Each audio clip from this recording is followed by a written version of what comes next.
안녕하세요. 닥터 희소식의 정희석 원장입니다. 효율적인 절세 효과를 위해서는 기본적인 세무 신고 일정을 잘 이해하는 것이 필수입니다.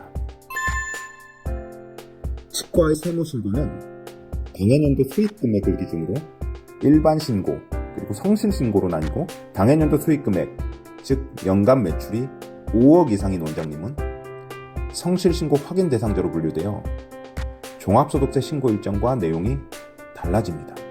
성실신고 확인 대상자는 성실신고 확인서를 제출해야 하며, 세무대리인이 이를 제대로 확인하지 못한 경우에는 세무대리인에게도 징계 책임이 있습니다.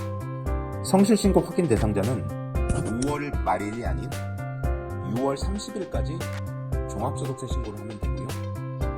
지출한 의료비, 교육비, 월세액에 대한 세액공제 혜택이 있습니다. 그러나 대체적으로 보면 의료비 및 월세 세액 공제는 여기서 보이는 기준 때문에 실제 적용받기가 쉽지는 않습니다. 성실 신고에 들어간 비용은 최대 120만원까지 세액 공제 받을 수 있고요.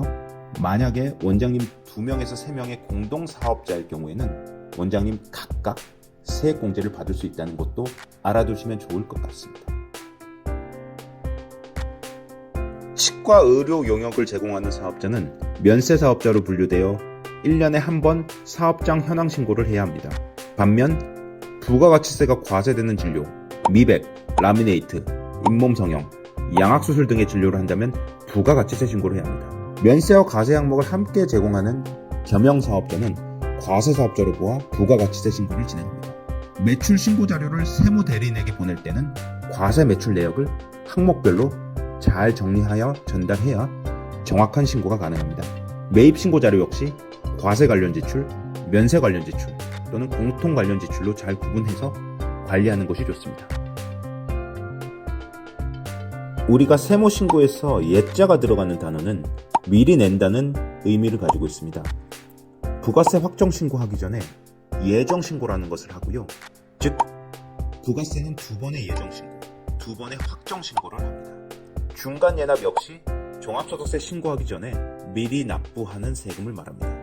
결국에 실제로 납부하는 신고는 2번의 부가세 예정 신고, 2번의 부가세 확정 신고, 11월에는 소득세 중간 예납, 그리고 5월 또는 6월에 신고하는 종합소득세가 있습니다.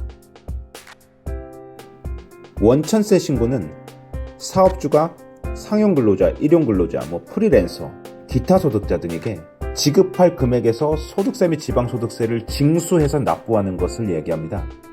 이 원천세 신고는 매월 10일까지 해야 하지만 20인 이하 소규모 사업장의 경우에는 관할세무서 승인을 얻어서 반기별로도 납부할 수 있습니다. 홈택스 및 위택스를 통해서 전산 납부가 가능하고요. 납부기한 내에 납부하지 않을 경우 납부지연 가산세가 발생하니 주의해야 합니다. 연말정산은 근로소득자가 한 해 동안 납부한 세금과 소득을 정리하여 실제로 납부해야 할 세액을 계산하는 과정입니다. 이를 통해서 과다 납부하거나 혹은 추가로 납부해야 할 세금을 정산하게 됩니다. 연말정산은 1월에서 2월 중순까지 진행되고, 이 기간 동안 근로소득자들은 회사에 연말정산 관련 서류를 제출해야 합니다.